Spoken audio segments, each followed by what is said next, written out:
মরা হাতির দাম লাখ টাকা, এই প্রবাদ মাথায় আসতে বাধ্য। বিএসএনএল-কে মৃতপ্রায় সরকারি সংস্থা হিসেবেই ভাবেন অনেকে, কিন্তু সেই সংস্থার সাম্প্রতিক লাভের অঙ্ক শুনলে মাথা ঘুরে যাবে। 1500 কোটি টাকা। টেলিকম মন্ত্রী অশ্বিনী বৈষ্ণব বলছেন, ঠিক এতটাই লাভ করে ফেলেছে এই সংস্থা।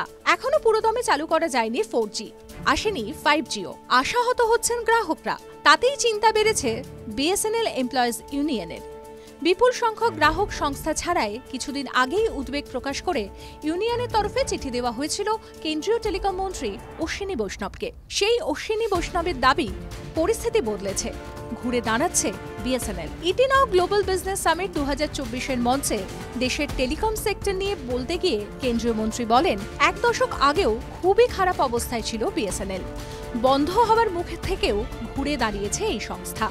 তার দাবি, বর্তমানে ইবিআইটিডিএ লেভেলে 1500 কোটি টাকা লাভ করে ফেলেছে এই সংস্থা। অথচ দিন দিন বাজার পড়তির দিকে। কাজকর্মের মান খারাপ হওয়ার অভিযোগে বিভিন্ন জায়গায় নিজেদের মধ্যেই ক্ষোভ ছিল। বিএসএনএল কর্মীদের বিক্ষোভের আঁচ পড়েছিল বাংলাতেও। চলতি বছরের শুরুতেই জলপাইগুড়িতে বেতন না পেয়ে বিক্ষোভে সামিল হতে দেখা যায় অস্থায়ী কর্মীদের একাংশকে।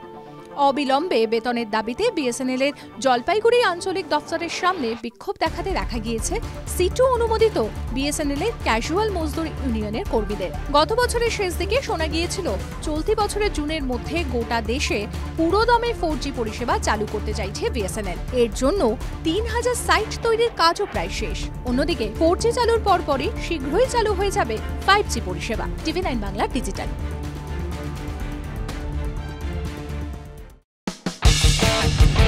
কোনো পুরনো খবর নয়, সকাল থেকেই পুরো দিনের আভাস। লোকাল থেকে গ্লোবাল,